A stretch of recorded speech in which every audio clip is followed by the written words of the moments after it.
दाय कृष्ण पृष्ठाय श्रीमते भक्ति स्वामी नमस्ते सारस्वते गौरवाणी निर्विशेष शून्यवादी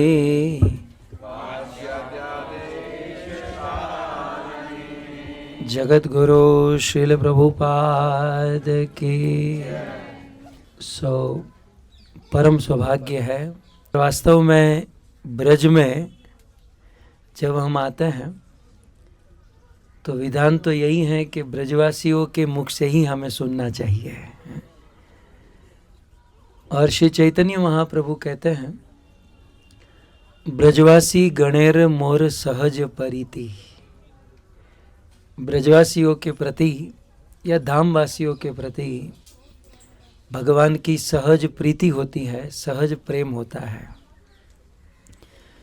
सुधाम के विषय में धामवासी के श्रीमुख से सुनना यही सबसे बड़ा सौभाग्य है। आप सब जानते हैं भगवान श्री कृष्ण का जन्म कहाँ हुआ? कौन बताएगा? बोलिए, कॉन्फिडेंस से बोलिए यार। हाँ चतुर्भुज। सो महाराज जी तत्व से बता रहे हैं कि मथुरा में हाँ चतुर्भुज नारायण का जन्म मथुरा में हुआ और माँ यशोदा के हृदय गर्भ से ब्रजेंद्र नंदन श्याम सुंदर कृष्ण का जन्म हुआ गोकुल में, राइट। और इसका वर्णन श्रीपाद जीव गोस्वामी गोपाल चंपू में करते हैं, कवि कर्णपुर आनंद वृंदावन चंपू में करते हैं और श्रीमद् भागवत जी में इनडायरेक्टली अप्रत्यक्ष रूप से श्री सुखदेव गोस्वामी भी करते हैं। जब ब्रज में कृष्ण का जन्म हुआ तब सुखदेव गोस्वामी वहाँ पर लिखते हैं नंद तु आत्मज उत्पन्ने जाता लाद महामना आहुय विप्रान वेदज्ञ जात अलंकारतः शुचि। सो यहाँ पर श्री सुखदेव गोस्वामी कहते हैं नंद तु आत्मज उत्पन्ना। नंद महाराज के किसका जन्म हुआ? आत्मज का जन्म हुआ। तो आचार्यों ने इस श्लोक की टीका में लिखा है कि आत्मज माने वो मथुरा से लाए हुए नारायण नहीं, माँ यशोदा के हृदय गर्भ से प्रकट हुए ब्रजेंद्र नंदन श्याम सुंदर कृष्ण की बात हो रही है। सो खैर भगवान श्री कृष्ण का जन्म चतुर्भुज नारायण का मथुरा में हुआ और ब्रजेंद्र नंदन श्याम सुंदर का गोकुल में हुआ। सो कृष्ण गोकुल में रहते थे और नंद बाबा का जो घर है जिसमें 84 खंबा है और वहाँ पर भगवान श्री कृष्ण बहुत सुंदर सुंदर लीलाएं करते हैं। लेकिन ब्रजवासियों ने देखा कि कृष्ण जन्म हुआ ठीक छठे दिन एक बहुत बड़ी राक्षसी आई थी और नाम क्या था? कंसेन प्रहिता घोरा पूतना बाल घातिनी शिशुम चचार निघ्नन्ति पूर ग्राम व्रजादिशु। सा खेचरी, आकाश में उड़ने वाली थी। सा खेचरी कदोपेत्य पूतना नंद गोकुलम योषित्वा माय यात्मानम पर प्राविशत कामचारिणी। बालकों को खाने वाली, लोगों का खून पीने वाली, पूतान अपि नयति, पवित्र लोगों को भी लेकर जाने वाली, घोर स्वभाव वाली पूतना गोकुल में आई थी। कहाँ से आई थी? ऑस्ट्रेलिया से।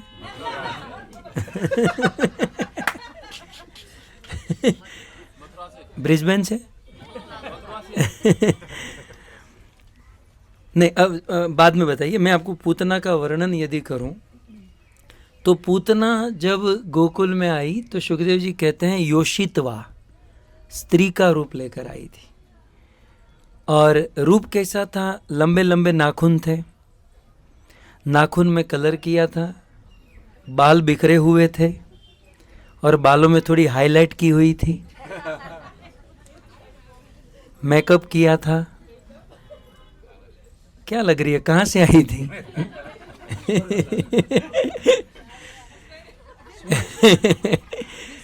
अभी सही है। खैर, ब्रजवासियों ने देखा कि कृष्ण का जन्म हुआ, छठे दिन पूतना आ गई, राइट। फिर जब कृष्ण लगभग 3 महीने के हुए, 100 दिन के हुए, और नंद और यशोदा, कृष्ण जन्म नक्षत्र रोहिणी नक्षत्र में हुआ था ना, तो जन्म नक्षत्र का उत्सव मना रहे थे। तो उस समय शक्टासुर नाम का असुर आ गया।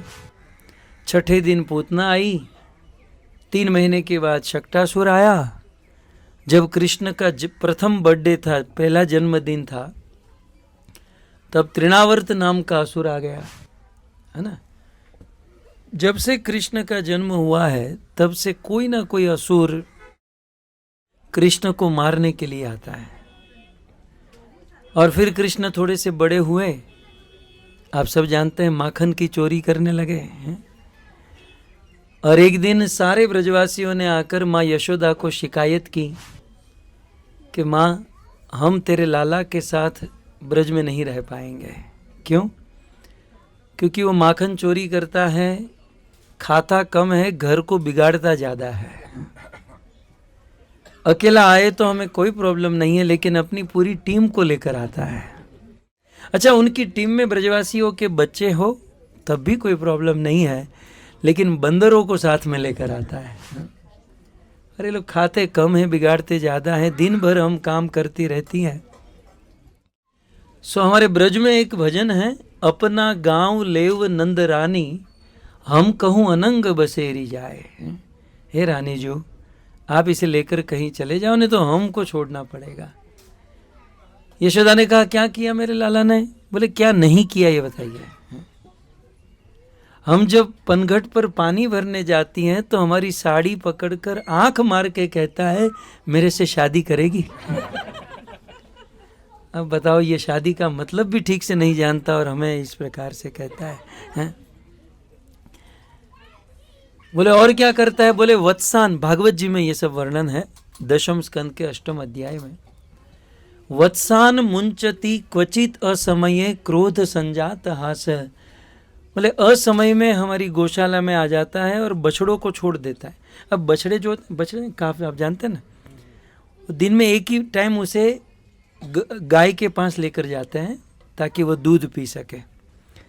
सो ये असमय में बछड़ों को छोड़ देता है और बछड़े अपनी गाय के पास जाकर सारा दूध पी जाते हैं और हमारे लिए कुछ नहीं बचता है। और हम जब बछड़े को बांधने जाती हैं तो ये क्या करता है? हम जब बछड़े को बांधने जाते तो हमारे घर पे घुस जाता है। अच्छा, तुम्हारे घर पे घुस के क्या करता है? बोले, माखन की चोरी करता है। यशोदा कहती है, ऐसा कैसे मैं मान लूंगी? मेरे घर पर क्या माखन की कमी है? 9 लाख गैया और उनका माखन है, क्यों चोरी करेगा? बोले, मैया वो तो हम आज तक नहीं समझ पाई कि ये क्यों चोरी करता है, लेकिन चोरी करता है। यशोदा कहती है, अपने माखन को छत पर बांध कर रखो ताकि हाथ न पहुंचे। बोले, ये करके देखा, जब हम छत पर बांधते हैं तो उखल लेकर आता है, उस पर चढ़ जाता है, मटका उतार देता है।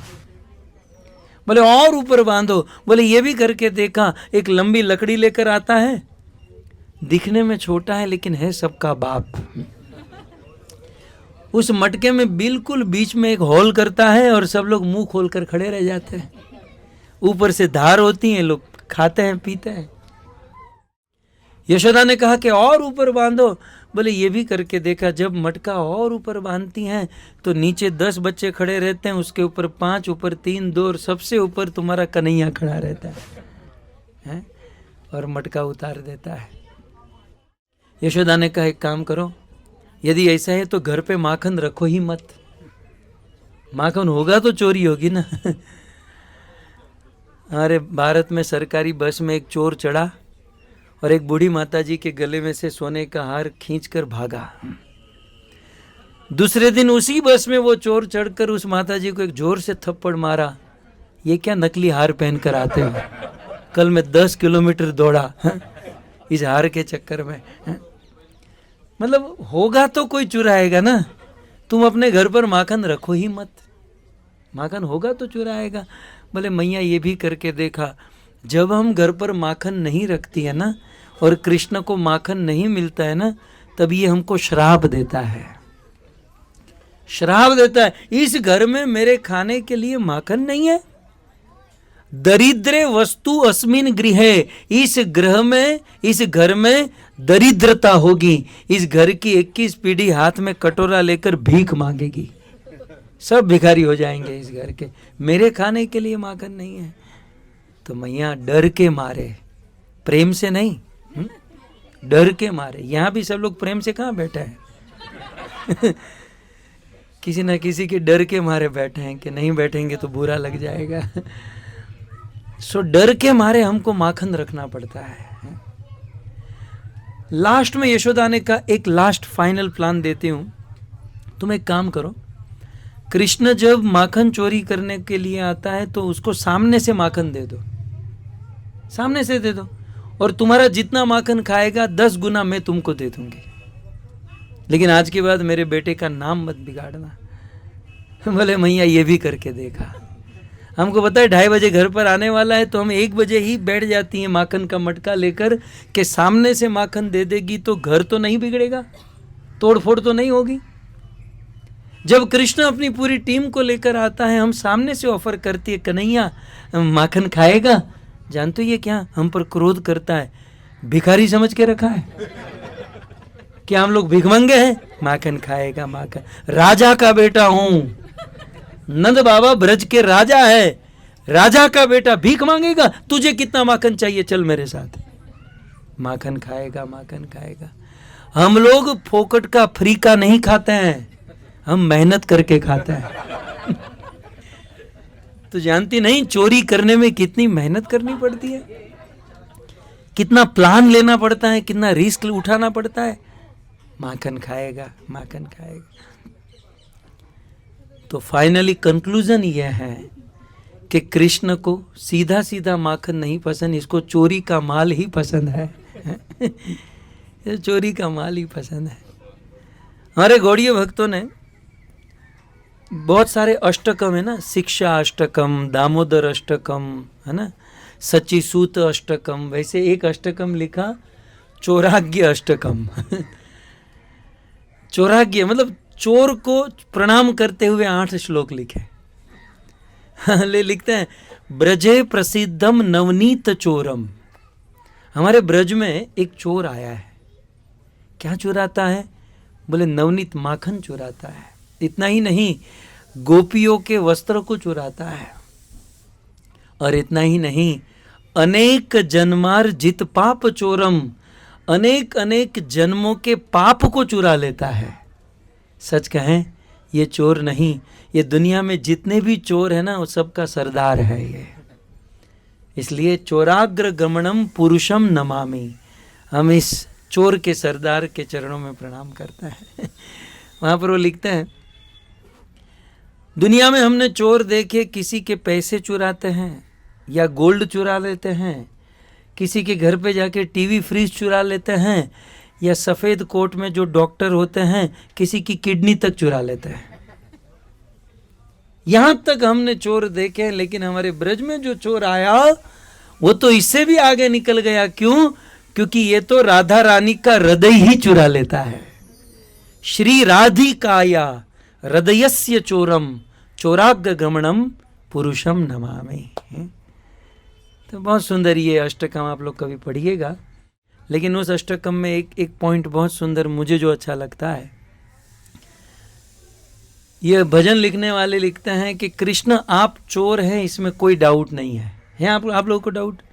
बोले ऑस्ट्रेलिया वाले भी जानते हैं, भारत वाले तो जानते ही हैं, दुनिया के कोने कोने में ये बात पता चल गई है कि आप चोर हैं, और चोर को 11 मुल्कों की पुलिस खोजती है चोर के पीछे तो पुलिस होती है।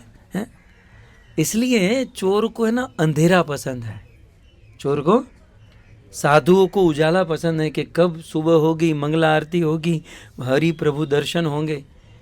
और चोर को अंधेरा पसंद है, वो छुपने के लिए।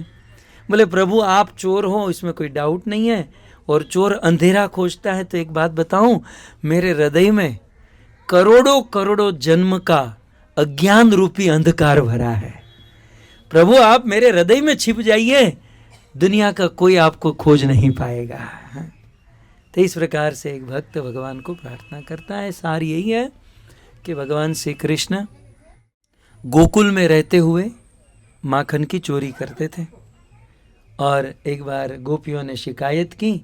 माँ यशोदा मन में सोचती हैं कि आखिर ये चुराता क्यों है। फिर यशोदा को उत्तर मिला। तो दिवाली के दिन माँ यशोदा स्वयं अपने हाथों से कृष्ण के लिए माखन बनाती है। भागवत दशम स्कंद 9वां अध्याय और प्रथम श्लोक में आप लोग सुनते हैं, एकदा गृहदासीषु यशोदानंद गेहिनी कर्मांतर नियुक्तासु निर्ममंथ स्वयं दधी। स्वयं दधी माने जीवन में पहली बार माँ यशोदा कृष्ण के लिए माखन बनाती हैं। और कैसे माखन बनाती हैं एक बहुत अच्छा विषय है, फिर कभी हम लोग सुनेंगे कि सुंदर वस्त्र धारण करके बड़े उत्साह से कीर्तन करते हुए माँ यशोदा कृष्ण के लिए माखन बनाती हैं। और उसी समय कृष्ण जग कर आते हैं, माँ यशोदा गोद में लेती हैं, दूध पिलाती हैं। और जब माँ यशोदा दूध पिलाती हैं तो चूल्हे के ऊपर कोई दूध जल रहा था, उसे बचाने के लिए जबरदस्ती कृष्ण को छोड़ी और दौड़ कर गई। और यहाँ कृष्ण का दिमाग सटक गया। बोले $2-5 दूध के लिए ये यशोदा मुझे छोड़कर चली गई। मतलब मैं लक्ष्मी सहस्त्र शत संभ्रम सेव्यमानम, मैं सहस्त्र लक्ष्मी को छोड़कर, अपने वैकुंठ गोलोक वृंदावन को छोड़कर यशोदा का बेटा बनकर आया, और ये $2-5 दूध के लिए मुझे छोड़कर चली गई। मेरी कोई वैल्यू नहीं है इस घर में, मेरी कोई वैल्यू नहीं है। कृष्ण की आता माजी सटकेल, दिमाग सटक गया। और फिर तो आप जानते हैं इसी कृष्ण ने गीता में लिखा ना, क्रोधाद भवति सम्मोह, सम्मोह स्मृति विभ्रम, स्मृति भ्रंशाद बुद्धि नाशो, बुद्धि नाशात प्रणश्यति। सोचा क्या करूं क्या करूं क्या करूं। बोले सुबह से इस मटके में मेहनत कर रही है, इसी को फोड़ देता हूं। बाजू में एक पत्थर पड़ा था, उठाया और मटके में ये दबाकर मारा, मटका फूटा, सारा छाछ मट्ठा दही माखन सब बहने लगा। फोड़ते तो फोड़ दिया, लेकिन अब कृष्ण को पता चला ये तो फैल रहा है। जाकर छिप गए।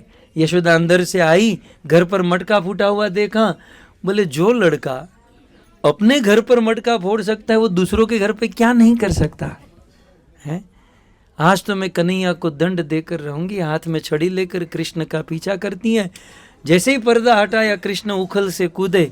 कृष्ण आगे आगे, यशोदा पीछे पीछे, कभी इस कमरे में कभी उस कमरे में, फिर गोकुल की गलियों में। कृष्ण बहुत दौड़े बहुत दौड़े, यशोदा ने बहुत पीछा किया। और कृष्ण पीछे मुड़कर देखते हैं तो माँ यशोदा पसीने से लथपथ। कृष्ण की गति धीमी हुई, यशोदा की गति तेज हुई।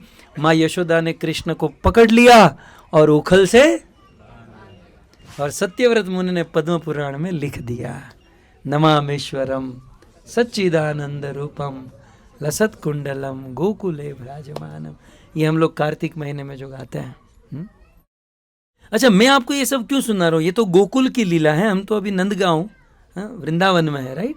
मैं इसलिए सुना रहा हूँ कि माँ यशोदा ने कृष्ण को उखल से बांध दिया, राइट।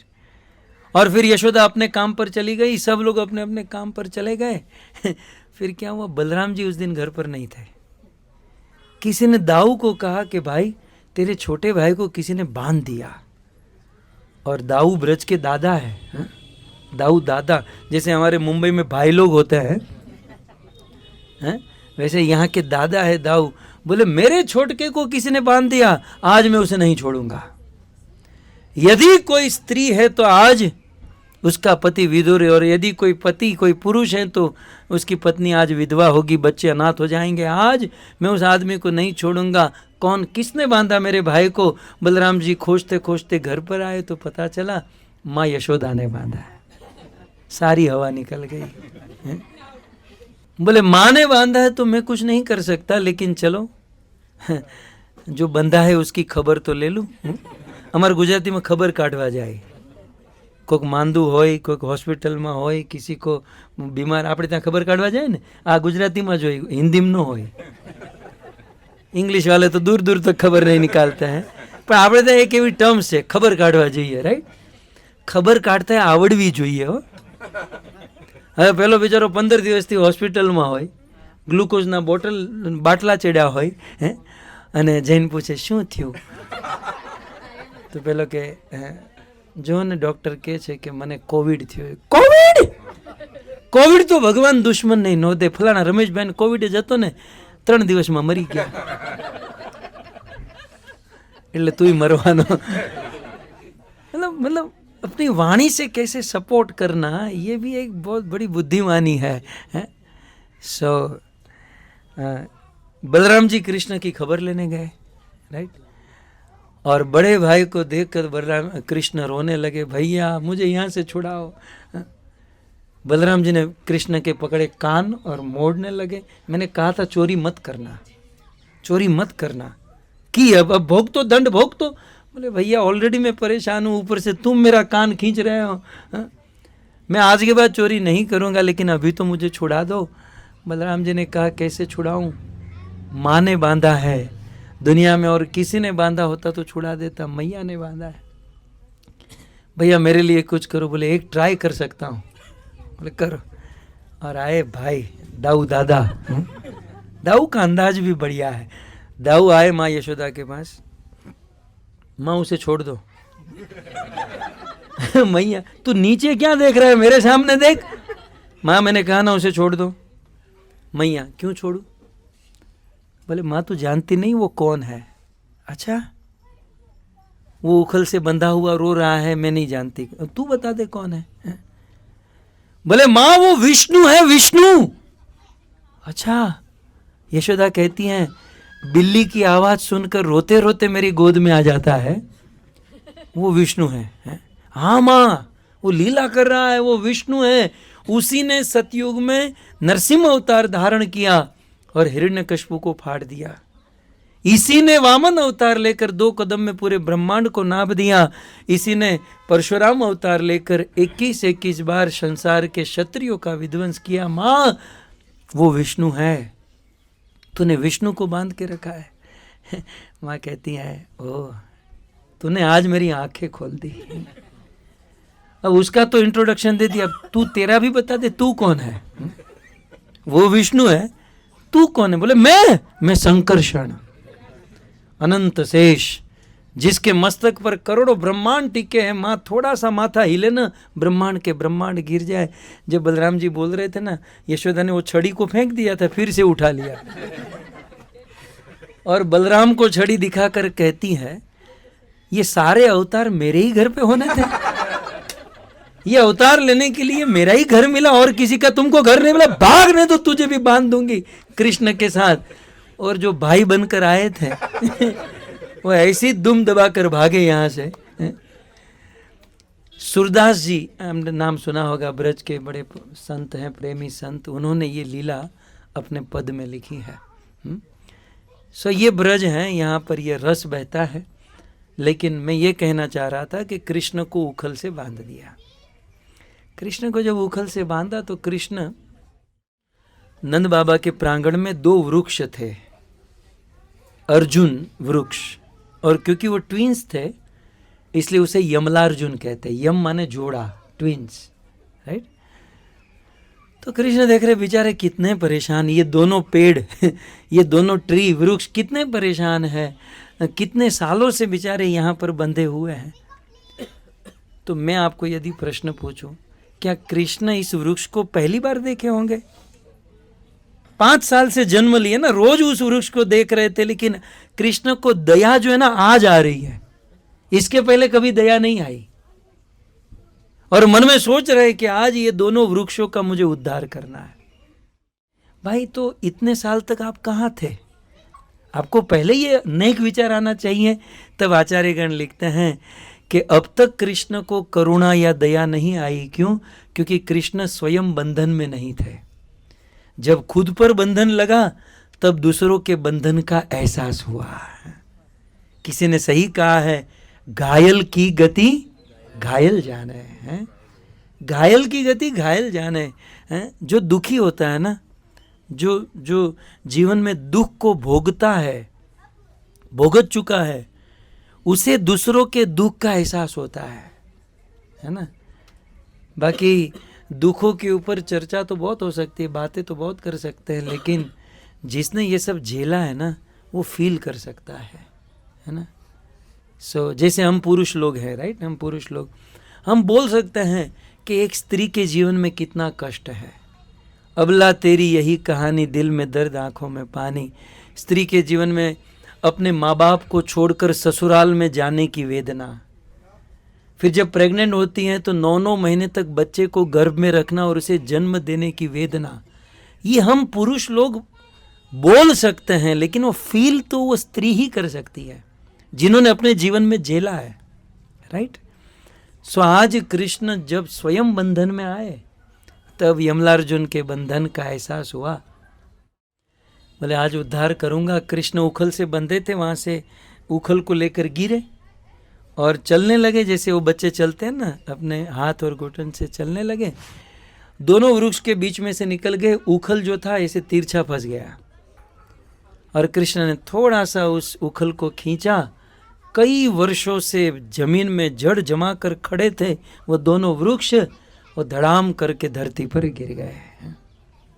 कथा तो बहुत लंबी है। फिर नल कुबेर मणिग्रीव का उद्धार हुआ, वो भगवत धाम गए, ये सारी बातें हैं। लेकिन जब वृक्षों के गिरने का आवाज नंद यशोदा ब्रजवासियों ने सुना तो दौड़ कर आए। ये सारे पेड़ पौधे आदि को हटाया और कन्हैया को गोद में बिठाया। और उसी दिन शाम को सारे ब्रजवासियों की मीटिंग हुई।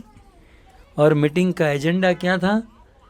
बोले गोकुल में जब से कन्हैया का जन्म हुआ है तब से अनेकों उत्पात हो रहे हैं, तो अब हमें क्या करना चाहिए? सभी ब्रजवासी एक स्वर से कहने लगे कि हमें इस स्थान को छोड़ देना चाहिए, हम गोकुल को छोड़ देंगे। बोले गोकुल को छोड़कर कहाँ जाएंगे? तब नंद बाबा के जो बड़े भैया थे उन्होंने कहा कि वृंदावन नाम का जो वन है, पशव्य है, हमारे पशुओं के लिए, गोधन के लिए, गाय के लिए बहुत सुंदर घास है, रहने के लिए बहुत सुंदर रमणीय स्थान है, सो हम लोग वृंदावन में जाएंगे। ये प्रस्ताव जब उपनंद ने रखा तो सारे ब्रजवासियों ने एक स्वर से कहा ठीक है, हम सब लोग वृंदावन जाएंगे। यहाँ पर ब्रजवासियों का प्रेम प्रस्तुत होता है।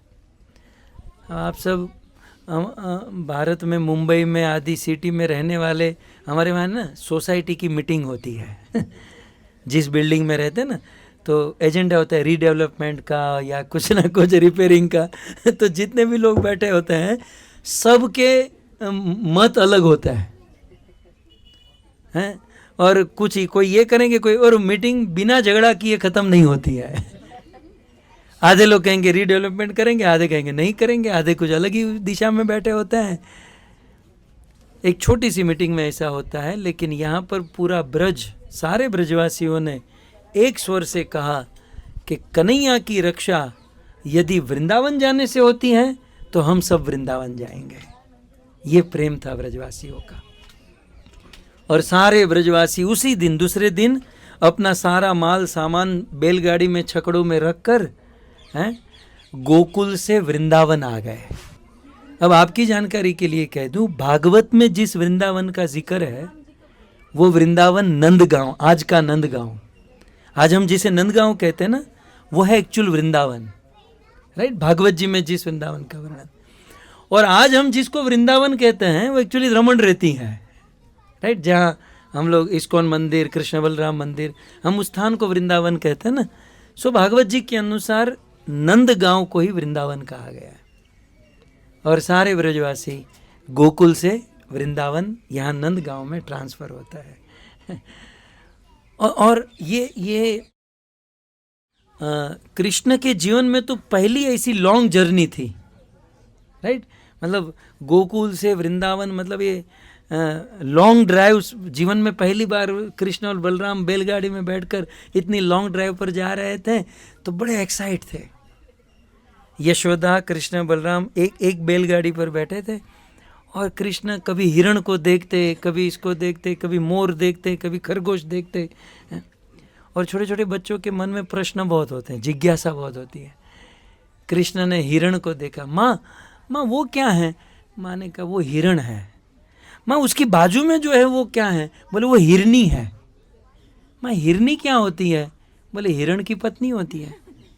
ओ, हिरण की पत्नी। फिर एक मोर निकला। माँ ये क्या है? बोले वो मोर है। उसके बगल में कौन है? बोले मोरनी है। बोले मोरनी क्या होती है? बोले मोर की पत्नी होती है। अच्छा, मोर की पत्नी है। माँ वो क्या है? वो खरगोश है। बाजू में कौन है? खरगोश ही है। वो क्या होती है? बोले खरगोश की पत्नी होती है। 4-5 बार ये पत्नी पत्नी सुना तो बोले माँ मैं अकेला क्यों हूं, मेरी पत्नी कहाँ है? सब लोग कपल में और मैं चप्पल में। मेरा भी तो कुछ कपल होना चाहिए ना। तो माँ मेरी पत्नी कहाँ है? अब यशोदा क्या बताए? बोले मिल जाएगा तुझे पत्नी। ऐसे मैया तो ऐसे बोल देती है ना। इसने सीरियसली ले लिया। बोले माँ कब मिलेगा? बोले थोड़ी देर में मिल जाए। अब हर 5 मिनट में माँ अपनी पत्नी कहाँ है? सब लोग कपल में, मैं अकेला अकेला घूम रहा हूँ।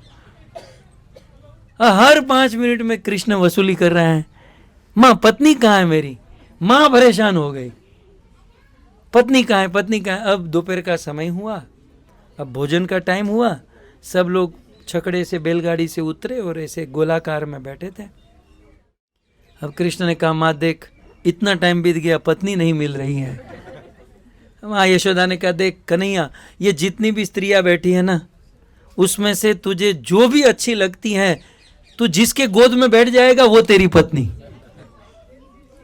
अब तो बहुत बड़ा ऑप्शन मिल गया इनको। तो सब लोग बैठे थे, कृष्ण सबको ऑब्जर्व करने लगे और सबको ऑब्जर्व करने के बाद आधे घंटे के बाद एक 80 साल की बुढ़िया की गोद में बैठ गए।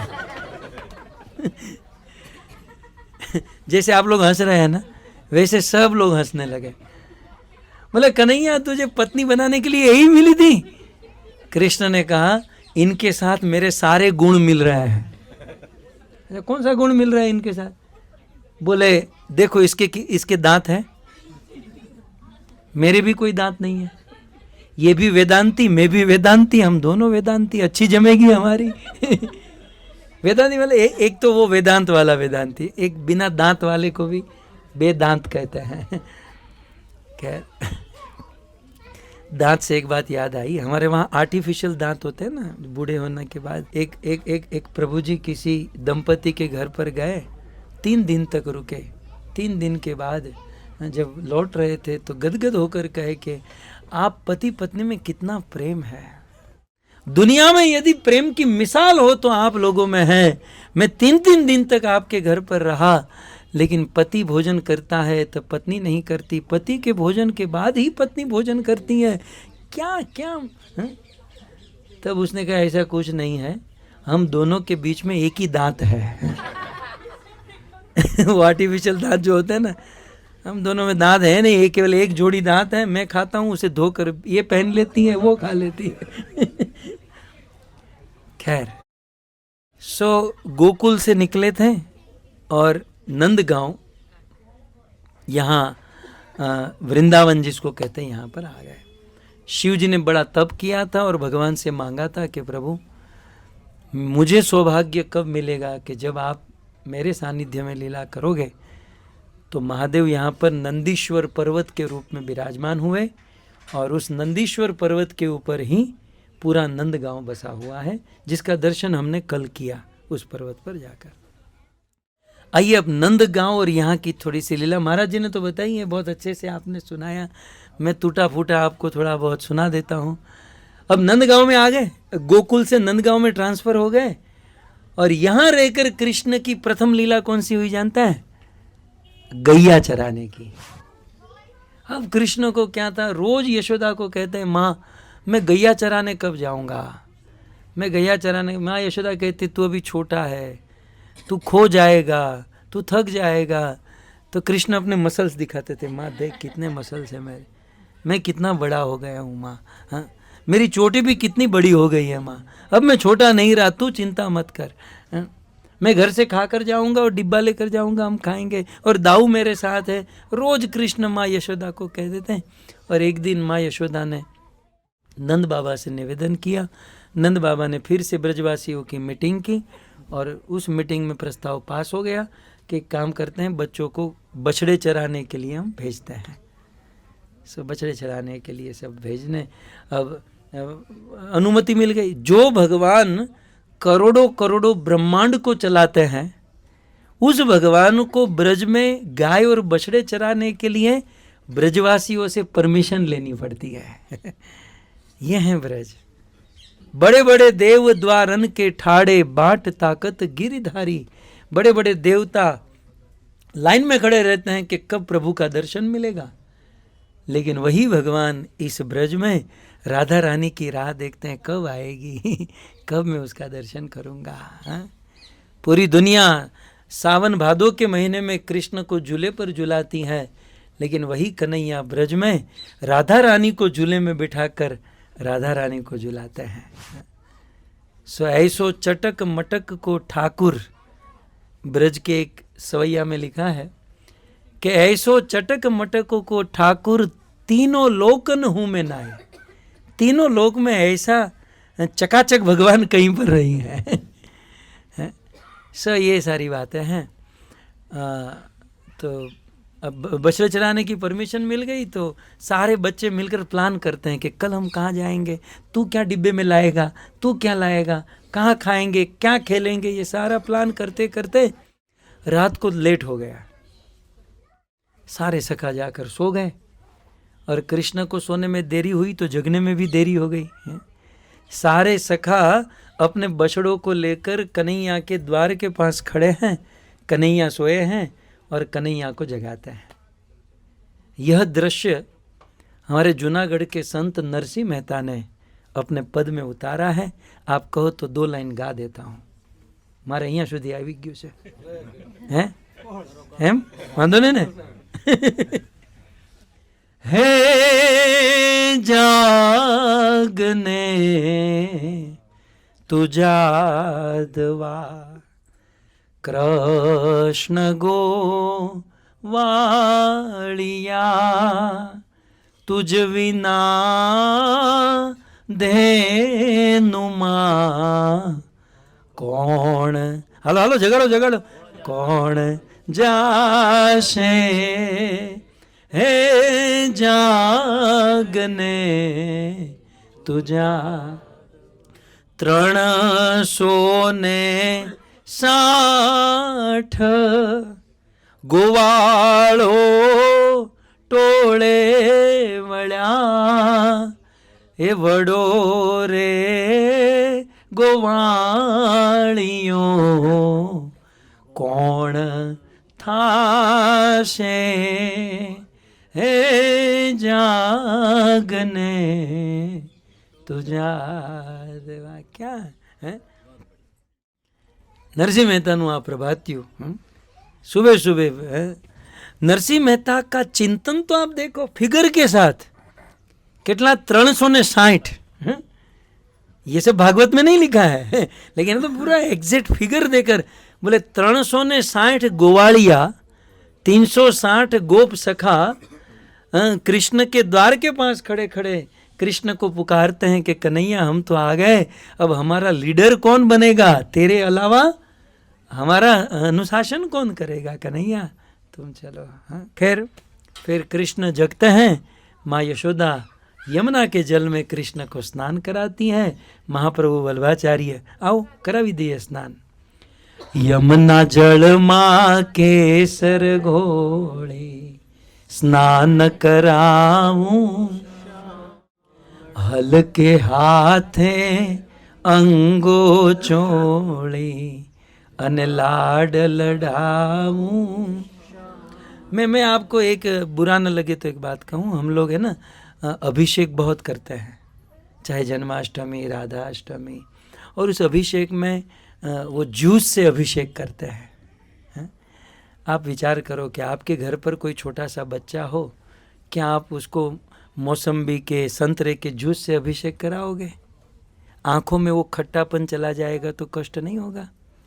सो प्रैक्टिकल होना चाहिए हमें, है ना। पंचामृत से अभिषेक हो, दूध से हो, दही से हो, हनी से हो, ये खट्टे पदार्थ से नहीं। और महाप्रभु वल्लभाचार्य ने क्या सुंदर भाव दिया, हल्के हाथे, कैसे? हाँ, हमारे ત્યાં ઘણી બાયુને મેં જોયા છે कि समंदर के तट पर रहने के कारण क्या है, वहाँ पर वातावरण कुछ ऐसा होता है कि वो जो लड्डू गोपाल है ना, काले पड़ जाते हैं। અને પછી આ જૂના જમાનાના બૈરા હોય ને, અલી લાવતો ઓલા લड्डू गोपाल ने ઓલો વાસણ ધોવાનો પાવડર લાવતો, तो बर्तन धोने के पाउडर से मांझ देती है कृष्ण को। मांझना नहीं है भाई, આપણે ઉટકી નાખે, ઉટકવાનો નથી। હલકે હાથે અંગો ચોળી, लाड लड़ाऊं श्याम, लाड लड़ाती हो हल्के हाथों से, प्रेम से, हैं? ये तो बिल्कुल दांत दबाकर मांझ देती है। बोले काला है ना, आज गोरा कर दूंगी। ये भाव जगत है, हैं? भाव से हमें सेवा करनी है, हैं?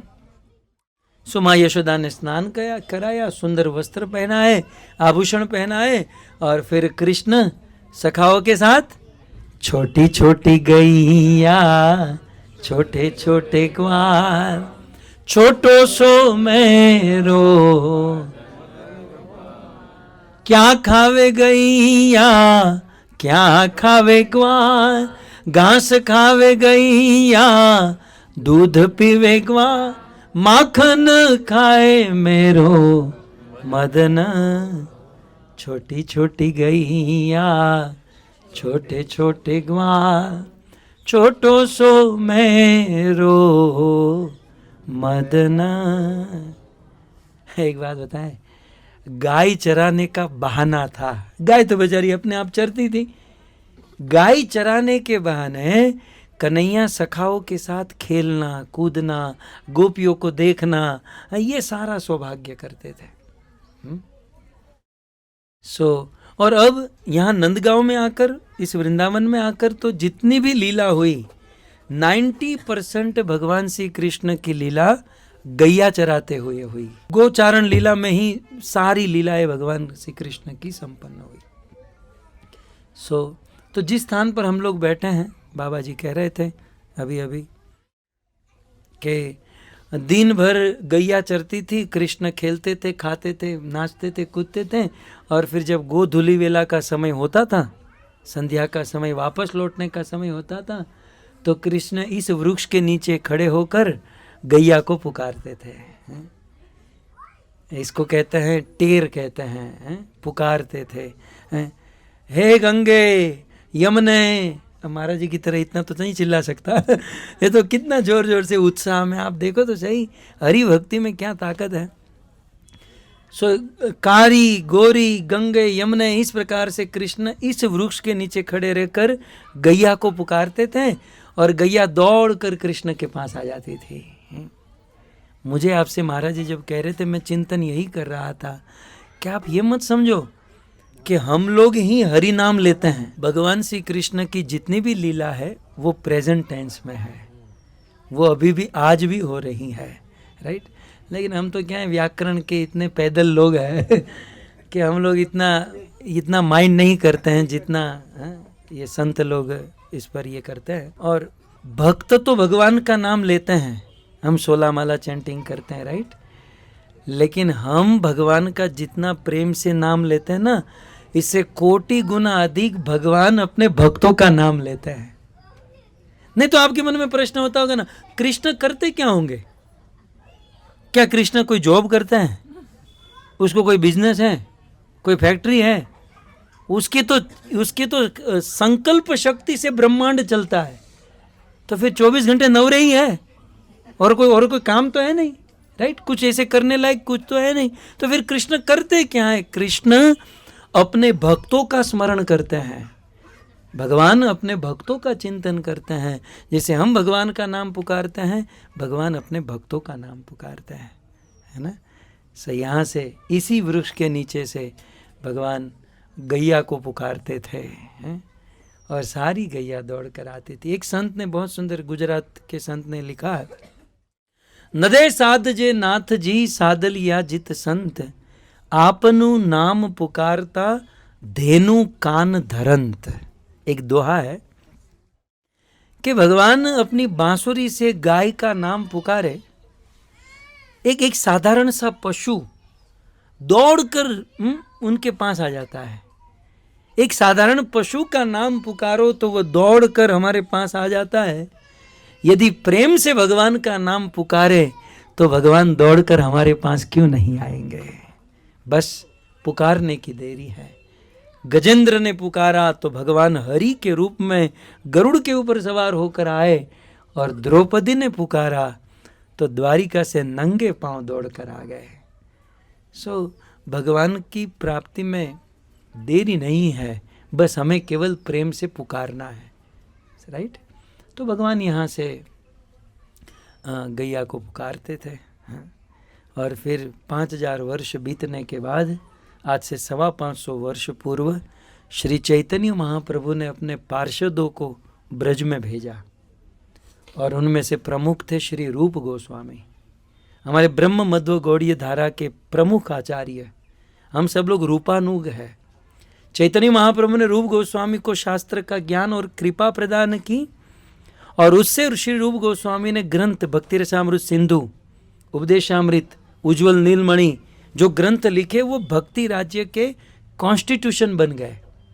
जैसे देश कॉन्स्टिट्यूशन से चलता है, वैसे हम और आप जो भक्ति करते हैं वो सिंधु, भक्ति रसामृत सिंधु के अनुसार चलती है। ऐसे रूप गोस्वामी यहाँ आकर भजन करते थे और ग्रंथ लिखते थे।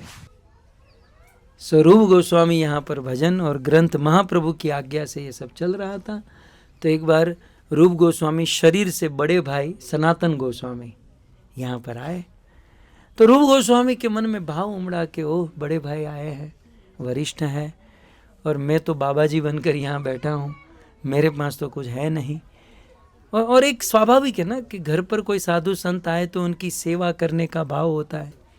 तो रूप गोस्वामी के मन में हुआ कि सनातन गोस्वामी आए हैं, यदि कहीं से खीर मिल जाती ना, खीर, स्वीट राइस, तो मैं सनातन गोस्वामी को खिला देता।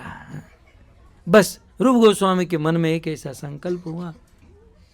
तो उतने में क्या था, एक छोटी सी लाली यहाँ पर आई और कहा कि बाबा बाबा, मुझे ना मैया ने ये दूध, ये शक्कर, ये चावल लेकर भेजा है कि बाबा को देकर आओ।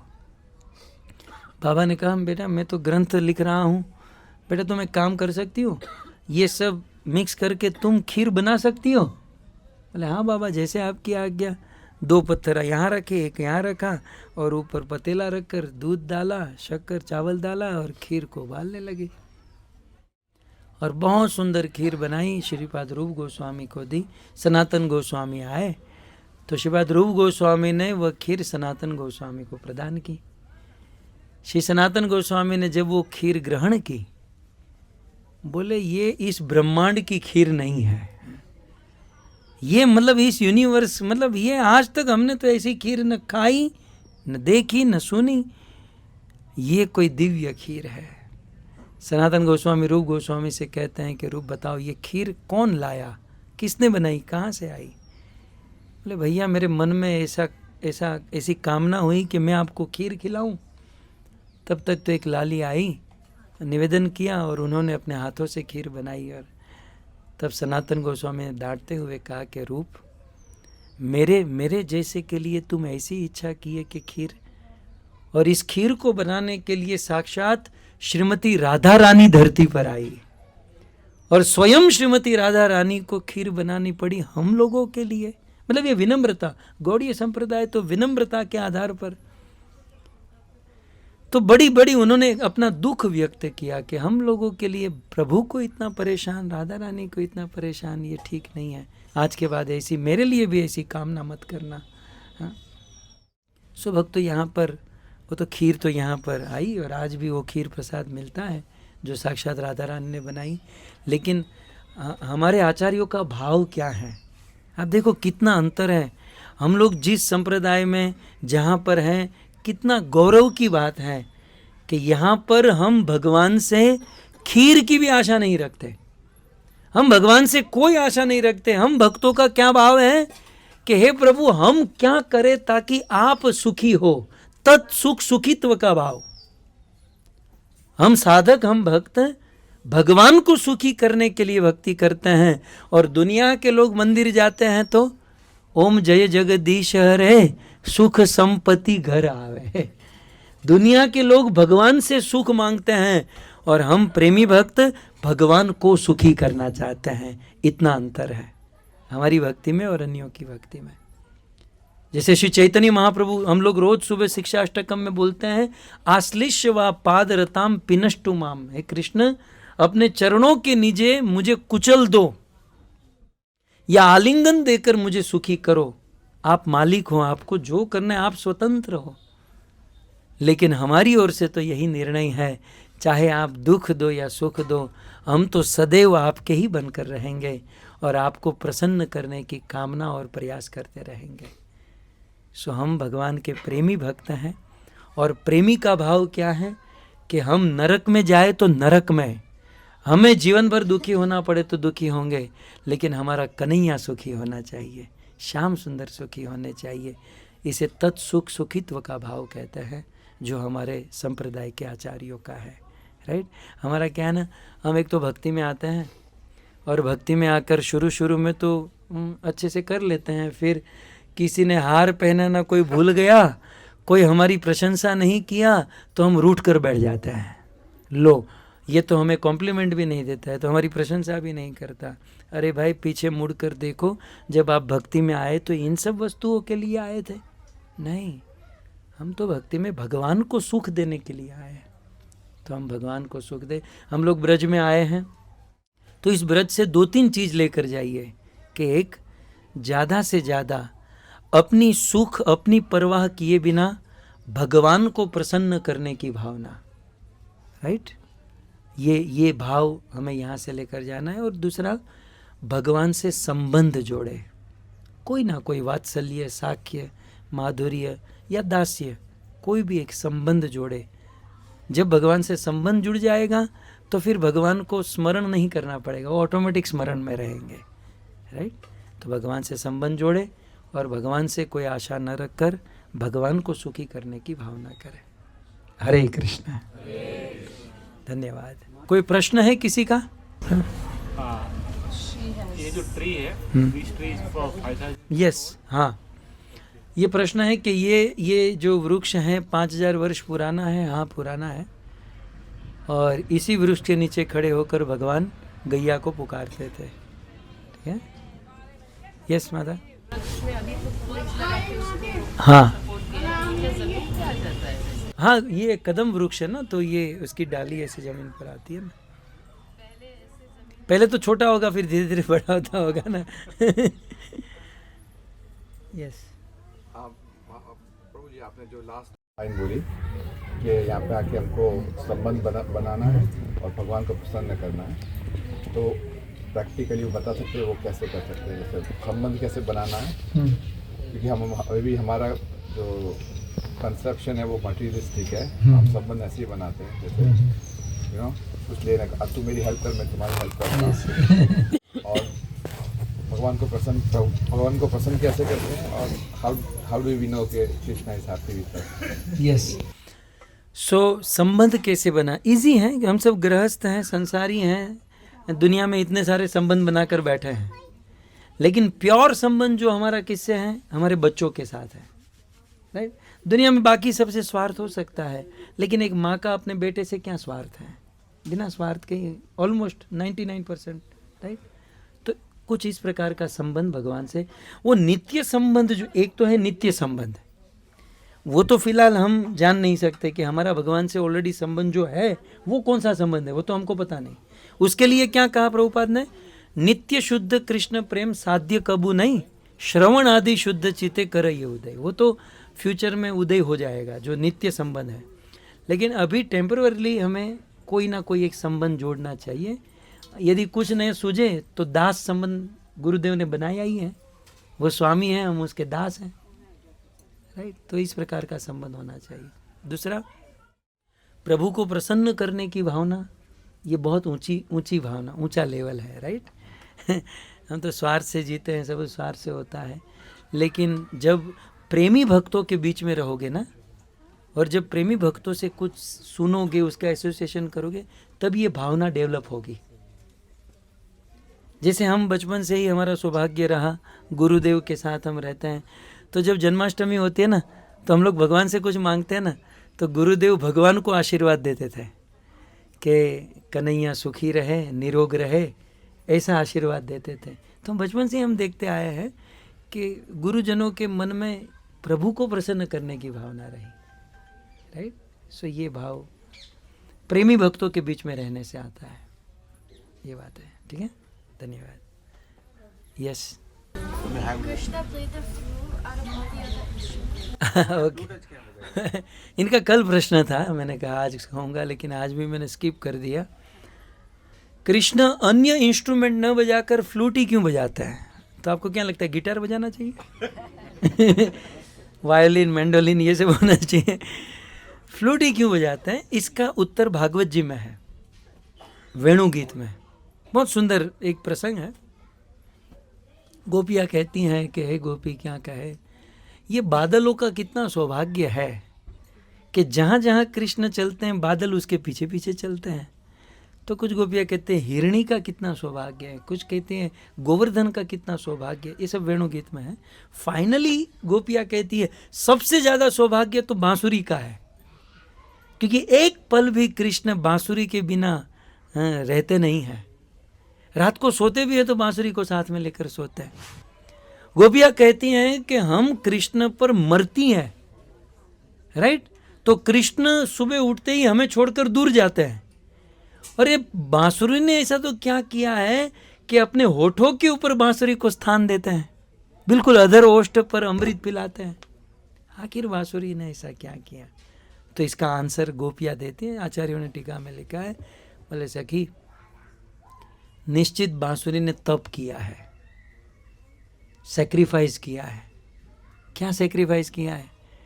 बोले ये बांसुरी तो पहले लकड़ी थी, जैसे ये डाली होती है, किसी वन में ठंडी भी सहन किया, गर्मी भी सहन की, वर्षा भी सहन की। तो बांसुरी ने प्रकृति के इस कष्ट को सहन किया। दूसरा सेक्रीफाइस क्या था? कोई एक मिस्त्री आया और अपने पेरेंट्स से, माँ बाप से उसको अलग कर दिया और अपने घर पर लेकर गया। तीसरा क्या किया? उसके अंदर 12 होल कर दिए, उसके शरीर को बिल्कुल काट दिया। चौथा, उसको आग में डाला गया पकाने के लिए। जब इतना इतना कष्ट, इतना इतना सेक्रीफाइस किया, तब जाकर ये बांसुरी को कृष्ण के हाथों में स्थान मिला। तब किसी और गोपी ने कहा ये तो ठीक है, तपस्या तो ऋषि मुनि भी करते हैं, तो बांसुरी ने तपस्या की तो कौन सी बड़ी बात हो गई? बोले कृष्ण बांसुरी इसलिए रखते हैं, क्यों? क्योंकि बांसुरी, कृष्ण जब बांसुरी को बुलाना चाहते हैं तभी बोलती है। कृष्ण जितना बुलाना चाहते हैं उतना ही बोलती है। और हमारा भरोसा नहीं, हम कब भी कुछ भी बोलते रहते हैं। जितना बुलाना चाहते हैं कृष्ण, जैसा बुलाना चाहते हैं वैसा ही बोलती है। इसलिए कृष्ण बांसुरी को साथ में रखते हैं। तो किसी एक गोपी ने कहा नहीं नहीं गोपी, एक बात कहें, कृष्ण बांसुरी को इसलिए पसंद करते हैं क्योंकि बांसुरी जो अंदर है वही बाहर है। बांसुरी में छिद्र है, छिद्र माने दोष।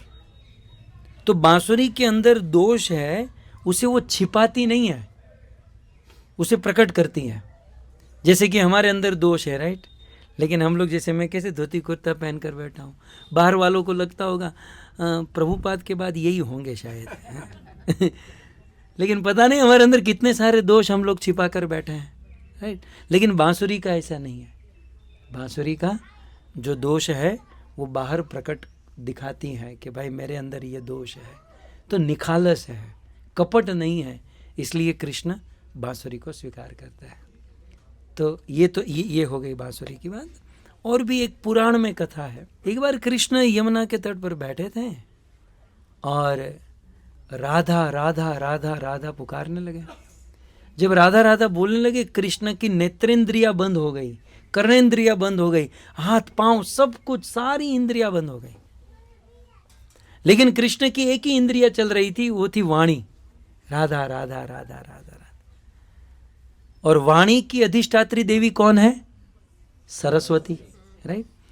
तो सरस्वती को अभिमान हो गया कि देखा कृष्ण ने सारे देवताओं को त्याग दिया। मतलब नेत्र के ऊपर निमि महाराज होते ना, निमि नेत्र मन के देवता चंद्रमा, वैसे सारी इंद्रियों के देवता अधिष्ठाता देवता है। तो सरस्वती देवी को अभिमान हो गया कि लो, ये सारे देवताओं को कृष्ण ने त्याग दिया, लेकिन सरस्वती को नहीं त्यागा, क्योंकि उनके मुख से राधा राधा राधा निकल रहा है। जब कृष्ण को पता चला सरस्वती जी को अभिमान हो रहा है, तो कृष्ण ने राधा बोलना भी बंद कर दिया। सरस्वती दोनों हाथ जोड़कर कृष्ण के चरणों में आई और तपस्या करने लगी। तो पुराणों के अनुसार सरस्वती देवी का दूसरा अवतार है बांसुरी का। माँ सरस्वती ही बांसुरी बनकर प्रकट हुई। और हमारे गौड़ी आचार्यों ने ये भी लिखा है कि शिव जी का दूसरा अवतार बांसुरी, शिव जी ही बांसुरी बनकर प्रकट हुए। तो ये सारी बातें हैं, ठीक है। धन्यवाद।